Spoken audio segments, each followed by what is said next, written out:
राज्यात सध्या जनता बिबट्या आणि कुत्र्याच्या हल्ल्यामुळे त्रस्त आहे आणि याच बिबट्या आणि कुत्र्यांच्या हल्ल्याच्या मुद्द्यावरून आता हिवाळी अधिवेशन देखील चांगलंच तापलं। अशातच बिबट्यांना खाण्यासाठी 1 कोटींच्या बकऱ्याची मेजवानी देण्याचं विधान वनमंत्र्यांनी अधिवेशनात केलं। मात्र बिबट्या आणि कुत्र्यांच्या मुद्द्यावरून सभागृहात कसं घमासान वाद पेटला पाहूया या स्पेशल रिपोर्टमधून। बिबट्यांना 1 कोटीच्या बकऱ्यांची मेजवानी।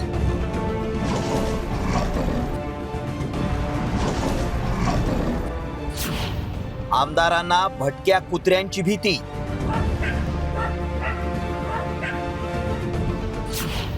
सभागृहात कुत्रे आणि बिबट्यांवर चर्चा।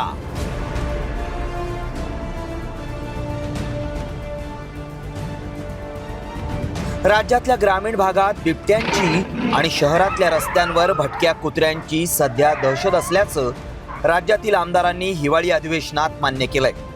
त्यामुळेच बिबट्या माणसाला सोड आणि मटण खा असंच काहीसं म्हणण्याची वेळ सध्या सरकारवर आल्याचं दिसतंय। त्याला कारणही अगदी तसंच आहे। राज्यात वाढलेल्या बिबट्या मानव संघर्षावर तोडगा काढण्यासाठी बिबट्यांच्या नसबंदीचा वेळखाऊ प्रस्ताव मांडल्यानंतरही बिबट्याचे हल्ले राज्यभरात सुरू आहेत आणि म्हणूनच वनमंत्री गणेश नाईकांनी बिबट्यांचे हल्ले रोखण्यासाठी काय नियोजन केलंय ऐका।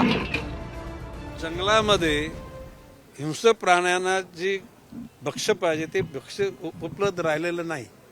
प्रत्येक जिल्ह्यामध्ये अशा प्रकारच्या शेळ्या त्यांना गळ्यामध्ये टॅग, जसं आपण गावाच्या मध्ये देवाचा नंदी असतो तशा प्रकारचा तो सगळ्या गावचा नंदी होतो, तशा प्रकारच्या ह्या शेळ्या या तुमच्या मुलाबालांना किंवा तुमच्या कुटुंबाच्या सदस्यांना उपसर्ग बिबट्याचं होऊ नये म्हणून ह्या वन खात्याने सोडलेल्या आहेत, याचं तुम्ही रक्षण करा।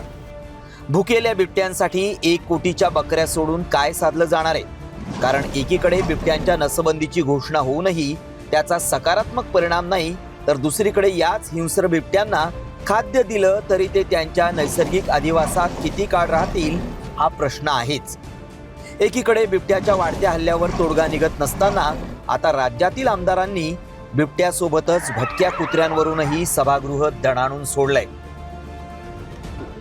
गल्लोगल्ली लोकांना दहशत आहे, हे बिबट्यांची तर शेतावर दहशत आहे, पण आज सामान्य जनतेला प्रचंड दहशत आहे। मुंबईमध्ये जा, कुठेही जा, जिथे तिथे ऑल ओव्हर देशामध्ये महाराष्ट्रामध्ये कुत्र्यांचा हैदोस आहे साहेब, आणि सुप्रीम कोर्टाचे निर्देश आहेत तरी त्याच्यावर काही कारवाई करत नाही सरकार। काय करतं? आणि माझा असा प्रश्न आहे आपल्याला की आमदार जे आहेत ते गल्लीबोळात फिरतात, लोकांचे प्रश्न त्या ठिकाणी ऐकतात, आणि समजा आमदार तिकडे वस्तीत गेला आणि गल्लीबोळात त्याला कुत्रा चावला तर आपण काय करणार आहात हे आधी अगोदर सांगा।